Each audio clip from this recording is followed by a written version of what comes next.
guys, today we have a 24-hour readathon planned. We have done a couple of these in the past, but every time that we've done them, we try to just see how many books we can read in a 24-hour period without really timing anything. But today, since we're so behind on our reading for the month, we decided we do want to read for an entire 24 hours. So we are going to take a break to sleep, but today we're going to read for a full 12 hours straight, and then tomorrow we're going to do the same thing and read another 12 hours straight. So we basically have all of the books that are on our October TBR that we haven't gotten to yet, which is quite a few that we haven't gotten to yet. We're hoping we can get through some of those, most of those. We do have our audiobooks ready to go too for whenever we need to cook dinner or eat, but we are so serious. We need to take these 12 hours so seriously because we are done with barely having any books read. We're hoping doing the challenge this way will give us double the amount of books we normally read when we do this challenge. We also have an entire list of spooky books for this challenge. It's going to be a 24-hour spooky readathon. It's currently 1:30 on Tuesday, October 24th, so we will see how much we can read in the next 12 hours. We have our entire list of books here. I will quickly go through them. These are the hopefuls for this challenge. We'll see how many we can do. I'm currently reading Stalking Jack the Ripper by Carrie Maniscalco. I am liking it so far. I also just recently started our book club book, The Naturals by Jennifer Lynn Barnes, so I need to make my way through this one because the month is almost over. I have my witchy rom-com, The Witches of Moonshine Manor by Bianca Morris. This one just seems like it needs to be read in October. I have The Last House on Needless Street by Catriona Ward, my most anticipated read for the month. Haven't started it. I have Vicious by V.E. Schwab. I've loved every other book by V.E. Schwab I've read, so I think this one would be no different. I also have a fun YA spooky book, Our Crooked Hearts by Melissa Albert. This one sounded really good. And then I brought One Dark Window just in case I feel an urge to read it today. It is not on my October TBR, and that's why it's not necessarily high on my priority list, but if I feel like it's calling to me, I might start it today. And then I brought my Kindle in case I need a quick read and I can find something on KU. We'll see. I also have all the books that I would like to read. I doubt I'm going to get to all of them, but I've already started The Very Secret Society of Irregular Witches. It's going very well, so I'm definitely going to start with this one. And then it's pretty much all the books on my TBR. The Turn of the Key by Ruth Ware. There's no reason I shouldn't have read it yet. Legendborn, Gallant, Roxy, A Flicker in the Dark, and None Shall Sleep. But one that is high on my priority list that isn't even on my October TBR is Cemetery Boys. We recently just got it at Half Price Books. Something about it just seems like I need to read it right now. Hopefully I can get this one done today too. Okay, so these are all of our hopefuls for today. We're just gonna go ahead and get started. We will update you guys as frequently as we can, but it's gonna be a long day of reading. I'm excited to see which ones we're gonna be able to get done.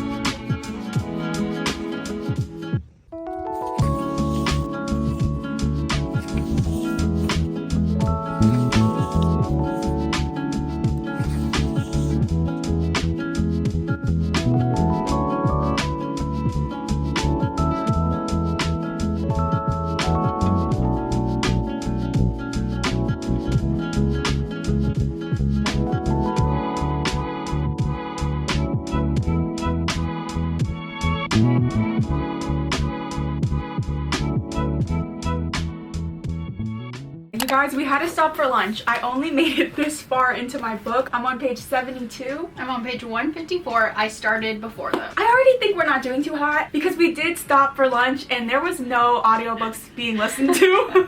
That's okay because I feel like now that we have food in us, we can really just like buckle down and concentrate. But I am liking this book so far. I had said in the book club chats that this is reminding me of Psych the TV show because we're following someone named Cassie and she's essentially a profiler. She's really good at just observing people and their behaviors and being able to like draw conclusions about them. But I do think it's cool that there's basically like an academy type of thing that the FBI hosts, and they pretty much just recruited Cassie to help them solve cold cases. We're also seeing like a couple letters or like messages from, I'm assuming, a serial killer, and those are kind of creepy, but they're cool to read about. That's all I've read really. We've only been reading for 2 hours maybe. We have 10 hours left. It's currently 3:52 p.m. So this book is so good. I know a lot of people were comparing it to The House in the Cerulean Sea, and definitely giving that, but just like a witchy October kind of vibe. We're following Mika Moon, who is so cute. She is a witch, and she's just kind of like explaining to us that witches aren't supposed to be friends with other witches. Because of that, her life, she's always had to kind of move around. Like, she's never been able to actually form a connection with somebody, because if they find out she's a witch, obviously that's a problem. She does have basically a YouTube channel where she like posts videos of her pretending to be a witch, but she like is a witch, and this family ends up reaching out to her saying, witch needed, like, we need your help. We have 3 witches that are not supposed to be together. We have 3 young witches. We don't know how to control them. We need your help. She's getting to know this family. She's helping these young girls control their magic and have a better sense of how to use it and how to not be crazy in public. But I am scared because I just feel like something is gonna happen where it's gonna try and tear this little found family apart, and I'm not going to be happy about it. There's also a little romance starting to happen, which I really love. Everybody in this found family is just so comforting and cozy to read about, so it's going really good so far. That's pretty much it for our first update. We've got a lot more coming, but hopefully next time we see you, we've read a lot more of our books.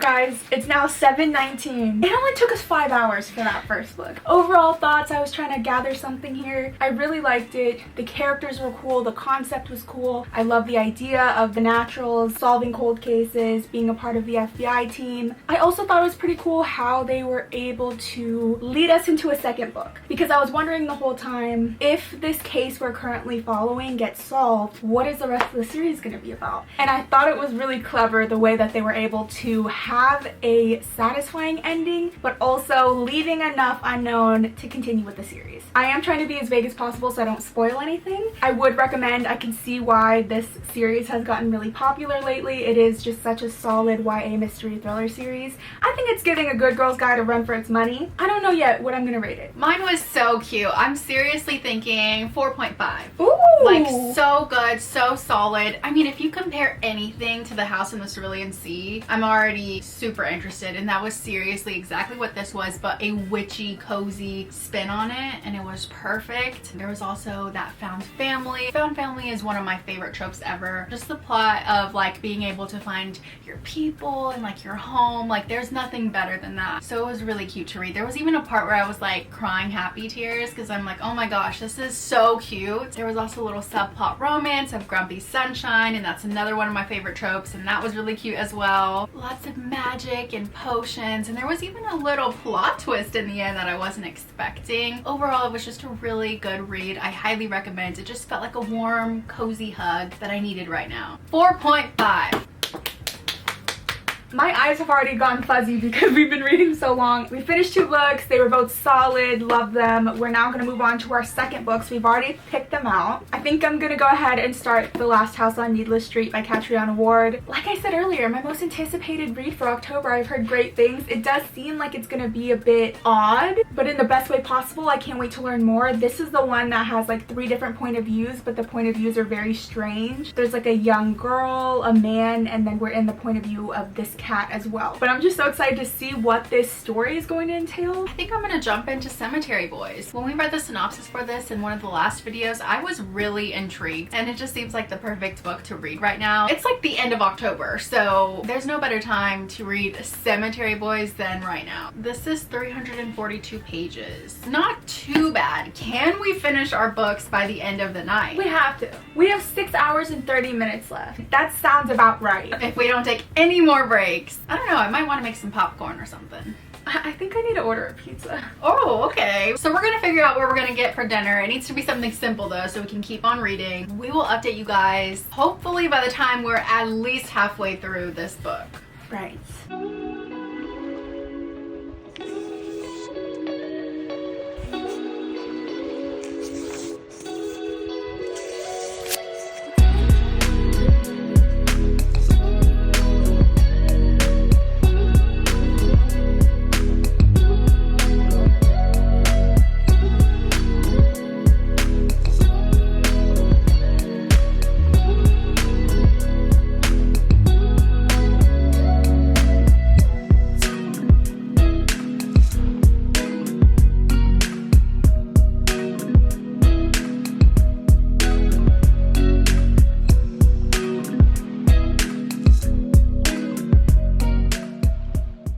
We have been reading. It is 12 o'clock at night. We only have 2 hours left. So I'm on page 202, so not too bad. I think I could possibly finish it tonight, maybe, if we don't do anything else. But it's going really well. I don't think I even explained what it was about. Basically, we're following Yadril and his family. All of the men are basically brujos, which are essentially male witches. They can see the dead and they can also help the dead move on to the afterlife peacefully. One night, Yadril's cousin Miguel ends up dying. Yadril feels like he could prove to his family that he's also a brujo if he summons Miguel and helps him pass to the afterlife peacefully. But instead, Yadril ends up summoning the resident bad boy, Julian. They end up forming this connection, and Julian isn't ready to go yet. He has unfinished business, obviously. He didn't even understand that he was dead yet. He wants to see what's happened, what's going on, how his friends are doing, how his family is doing. So that's happening right now. We're seeing them form this connection. It's also kind of giving the Disney movie Coco, where they're on that like time crunch. There's not too much time left. Like, we need to get on it. If you've seen the movie Coco, the end of that movie just gets me every single time, and I just kind of feel like that's where we're headed towards. I'm scared to read further on, but it's going really well so far. I really like Yadril. I like Julian. I like his cousin Maritza. It's like everyone is so fun. It's also like really comforting to read, so hopefully I can finish it by the end of the night. So I know the last time we saw you guys, I said I was gonna start The Last House on Needless Street. I did start it, and while I see what they're trying to do, I felt the tone of the book, and I just realized like I can't do that right now. It was not gonna happen, at least not for a 24-hour challenge. I needed something that I could just really hook onto and binge, and this one just didn't feel like it was gonna be it for me right now. I am definitely not gonna DNF it though. I want to read it. I just knew it was not gonna happen for the readathon, so I decided to just stop while I was ahead and start one that I felt like I knew I was gonna just latch onto and be able to read all night, and that is One Dark Window by Rachel Gillig. Honestly, so happy I decided to switch over and start this one because it's just exactly what I needed right now. I completely now understand the hype and why everyone was so excited for the sequel to drop. A lot is happening in this world. I'm gonna try my best to give you like a clear little short synopsis. We're following a girl named Elsbeth, and she survived this illness when she was younger that gave her magical abilities, okay? In this world though, anyone who is infected is essentially executed, so she's had to keep this secret her entire life. She ends up going into hiding with her aunt and uncle, keeping the secret that she has a 100-year-old ancient spirit in her mind. She refers to him as the Nightmare, and he can talk to her, he can control her, but he also can protect her, which is really cool. Plot-wise, we also have a lot going on. The magic in this world stems from these magical playing cards that gives the user special abilities, basically. Something I think that's really cool though is anyone can access this power just by tapping on the cards 3 times. Anyone can use them, which I think is so cool to read about. It's just different from any other magic system that I have read. That's all I really want to give you though. That's kind of just the setup of the world and who we're following. I don't want to give too much away about the plot because I think going into it blindly would probably be the best experience. But I'm really into it so far. It's going good. I will say though, I think I've predicted something vital to the story. However, I do love being proved wrong. So I want to know if what I'm thinking is actually happening or if I'm completely off. I don't know if it's an anticipated 5-star, but it's definitely at least got to be a 4. We only have 2 hours left, so we're just gonna keep on reading, and we will update you guys in 2 hours and see where we're at.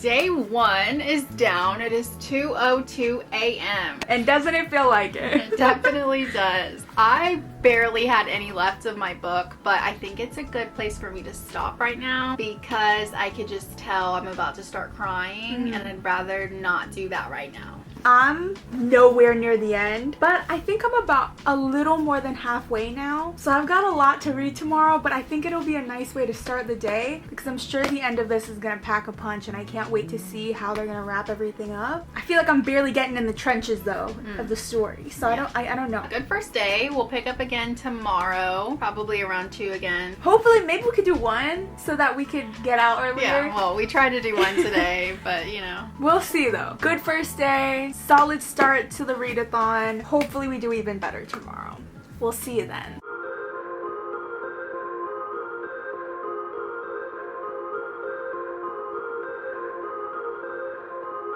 It's a new day, day 2 of this 24-hour readathon. We're gonna go strong for another 12 hours today. It's currently 1:48, so we'll probably get started right at 2 again. We're gonna set our timer. We'll see where we get at 2 a.m. But I am still reading One Dark Window. I haven't read any since our update last night. So I'm gonna finish this off today, and then hopefully I can start another one right after. I did end up finishing Cemetery Boys last night because I only had like 20 pages left. It ended up being really good. I'm gonna give it a 4-star. I think my only complaint was that Julian, the guy Gadriel summoned, he was supposed to be like a bad boy, and I don't know, he just seems like goofy and silly more than bad in any way, and I kind of wanted to see him, I don't know, do something like he shouldn't do, or I don't know. But other than that, I thought it was really fun. I'm so glad I read it in October. Now I'm gonna start my 3rd book, which is Roxy by Neil Shusterman and Jared Shusterman. Y'all know how much we love Neil Shusterman, and we've never read anything with Jared before, so I'm interested to see how good this book is gonna be. So we're just gonna start our timer and update you guys in a little bit.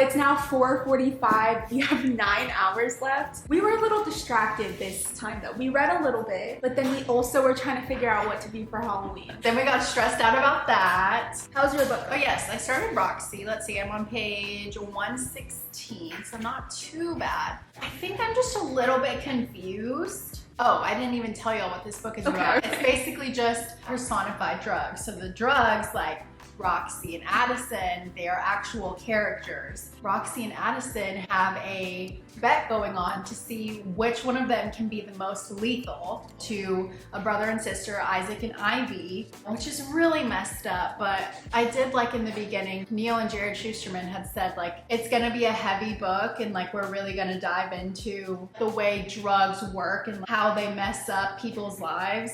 And we're definitely getting that. That's why I wore my deer shirt today, because I figured it was gonna be a little crazy. It definitely is, but the story's going well. I don't feel like super connected yet, so I'm hoping I'll feel a better connection towards the middle, but it's going good so far. That one sounds good. I still need to read that one. Mine, you guys, I don't know how I'm still reading this book, but I have made a good dent. All I have left is I think like 70 pages. So I should be able to finish within like the next hour and a half. It's going good. Again, I don't want to tell you much of the plot, so all my updates kind of suck, but basically Elsbeth right now is working with a group of people to try to rid this world of the illness. There's a lot happening. There's a little bit of a romance going on. It's pretty good. I was correct with my guess. You know how last time I said I was thinking I knew something that was going to be vital to the story? It was. I don't know where they're going to go after this. So I want to see if this is going to end on a cliffhanger because I know the second book came out and everyone was just waiting for that to drop. We'll see if it's one that I'm going to have to pick up immediately after I finish this, or if this one's going to end well enough that I'm satisfied and I can hold off on getting the second one. We're going to try to stop getting so distracted because we have 9 hours left. This might take me a little bit and you still need to move on to your 3rd book. Yeah. So I guess we'll keep reading and then we'll update you guys when we see you.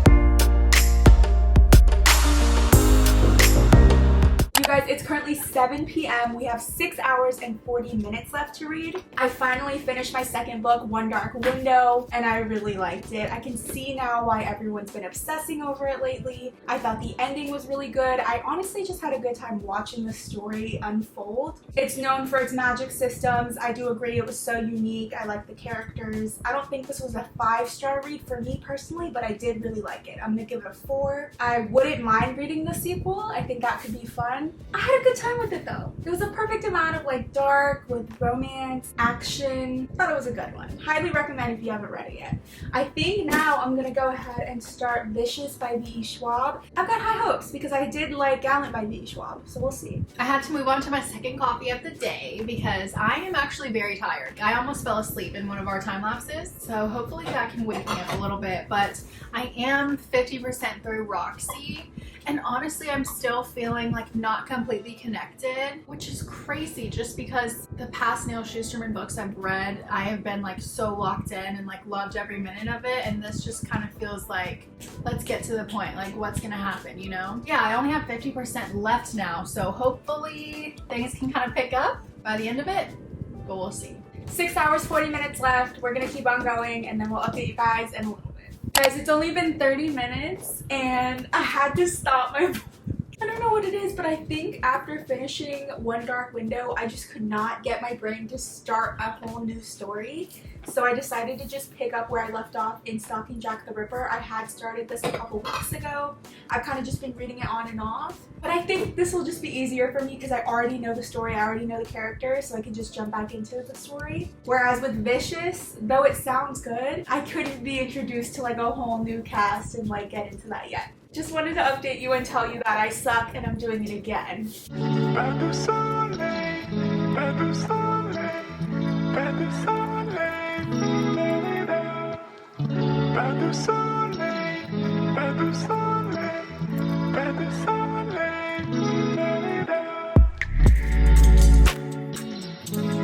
Guys, it is 9:23 p.m. We only have 4 hours and 19 minutes left. I'm actually feeling a lot better than I did yesterday. I feel the opposite. Okay. I think I felt good yesterday and today I'm just like over it. Okay. Finally finished Roxy. I honestly feel like the reason that there's such a big disconnect for me is because there was more characters than just like Roxy and Addison. So they tried to throw like a whole bunch of other drug names in there, and I was having a really hard time trying to figure out like who is that supposed to be and what they represent. So because I think there is that lack for me, I'm missing a lot of that deeper meaning behind a lot of the writing. But this was definitely an interesting way to bring light to how serious and easy misusing drugs can be and then becoming addicted. But for me, because I couldn't connect on that level, it's just gonna be like a 3, maybe 3.5 for me. That sucks. But yeah, I will definitely read something else by Jared Shusterman as well. Alright, so I did finish Stalking Jack the Ripper finally. I feel like I started this so long ago, but I'm glad I was able to use today and this readathon to force me to finish it. This story does take place in London in 1888, during the time that Jack the Ripper was like terrorizing London. So it's likely based on like how he murdered a bunch of women at that time. It's honestly, I think it just wasn't what I was expecting it to be. It was definitely very atmospheric, it was eerie and mysterious, and it had all the right spooky vibes for this time of year. But I think the story, either I had a different perception of what it was going to be about going in, or I just don't necessarily love this author's writing. But that's just my personal taste, I guess. The mystery was interesting. A lot of the scenes were super brutal and gruesome and very graphic in the descriptions. I guess I just thought it was going to be more of like a darker romance with a mystery intertwined, and it's very heavily just about the mystery and the murders, which is fine, just not what I was thinking. I did like it though. I think I'm going to give it like a 3-star. But that's our 3rd book completed. So I decided my next book is going to be Gallant by V.E. Schwab. You read it, you loved it. I've been on a YA kick, so we're just gonna keep on going with it. I did read The Invisible Life of Addie LaRue by V.E. Schwab, and I really enjoyed that as well. I'm hoping this can be another 4-star book for me. That one's good. I wish I could read that at this time. For me, see, at this point, I feel like I shouldn't even tell you guys what I'm gonna read until I really know, because I keep switching it up on y'all. Would it make sense for me right now to go back to trying to read Vicious? Yes. Am I gonna do that? No, of course not. So I think what I'm gonna try to read is The Shadows by Alex North. It's on KU. I absolutely loved The Whisper Man by Alex North. This is his other book that I know is somewhat popular. I've been waiting to read it. Why not with another mystery thriller? I feel like I've just been reading mysteries all readathon, but I'm kind of into that. Okay guys, we're just gonna keep on reading. It's 9:32 p.m. We have 4 hours and 11 minutes left. This is the home stretch. We're gonna see how far we can get into our books and update you guys whenever we see it.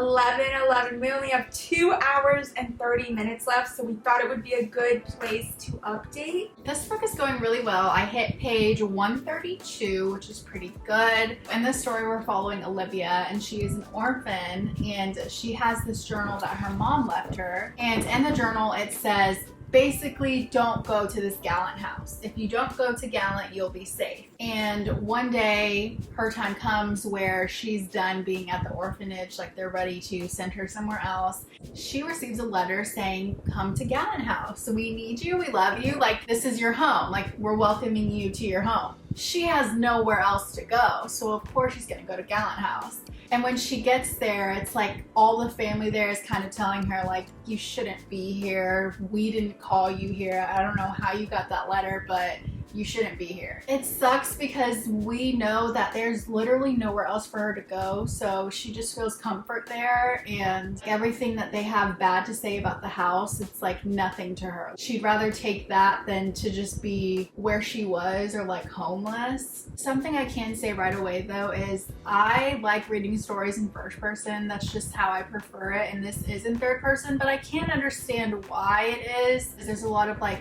descriptions and explaining of things that are happening around the house, and I guess it's just better to read it in third person.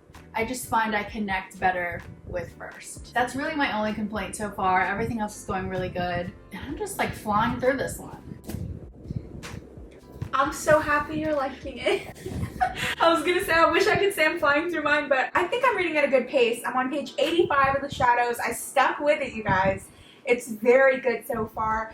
It's super, not complex, but it's super interesting what's happening. I'm gonna try to explain. Let me scoot up for this one. Okay. Really lock in. Okay. We have 2 timelines, okay? We got past and present, as we normally do during a mystery thriller. In the past, there's like a group of boys, okay?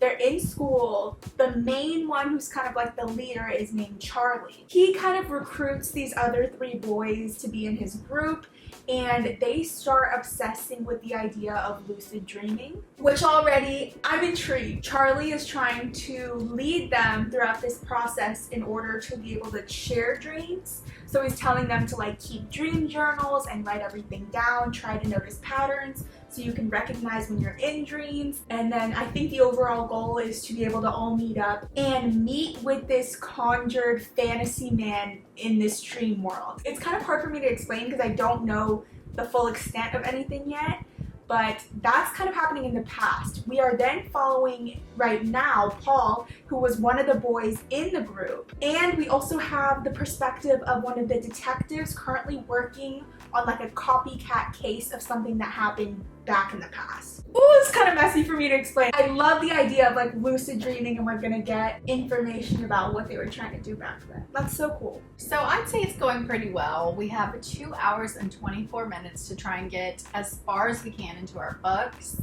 but it's going good, so let's keep on reading.